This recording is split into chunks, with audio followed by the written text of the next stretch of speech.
I think depending on who you ask, you'd probably get two very distinct outlooks on this past year.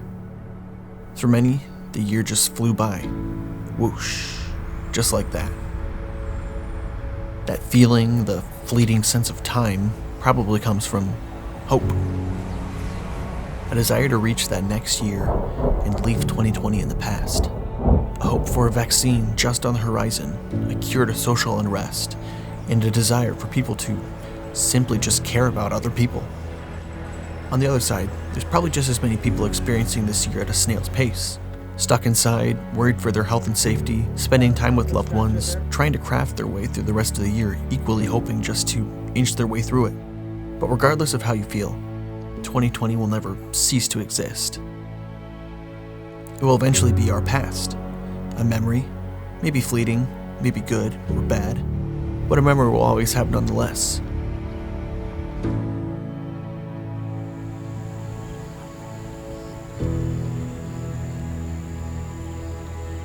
So as we turn the page on 2020, I think it's time we take a minute and reflect on the memories and see the good and bad that came of this year.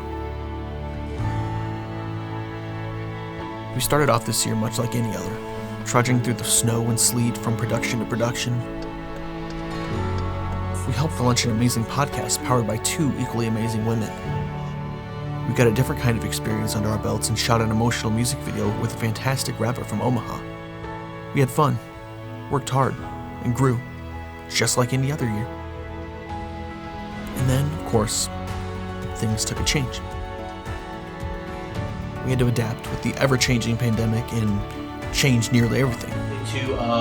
Working from home. It's a vlog of coming to you from my apartment, working from home. Have these types of systems. We confined ourselves to our dwellings and continued working hard from home. It was new. It was different. But it was necessary to keep ourselves and the rest of the community safe. For nearly 3 months, we kept in contact over video calls, gathered only for masked and distanced productions a few times a month, and did everything we could to stay healthy. And, thankfully, nobody on our team got sick. And then, finally, things kind of returned to a semi-normal state. They were still entirely different, but we were able to return to the office at least, get back into production, and feel a little bit more connected as a team. So let's continue with the timeline here. We doubled down on live streaming. Off-road races and doing the training there. We traveled locally for a few different productions and witnessed history along the way. We brought on some new team members. Hey, so tell me, how was your first podcast? It was great. Thought process behind their illustrations. We continued shooting content, upping our marketing strategies, and even gave ourselves a fresh coat of paint. Pushing the site live. 3, 2. It's almost unreal that we were able to pack so much into the year that, for the most part, kept us apart.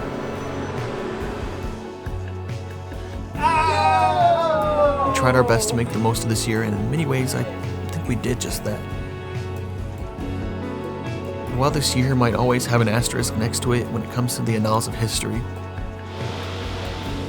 I think it's important we never forget it. You are all about empowering women. All the sacrifices, all the pain, all the happiness, all the changes. Remember it and learn from it, and ultimately adapt. Because no matter what, we may not be able to change the past, but we can always strive for a better and brighter future.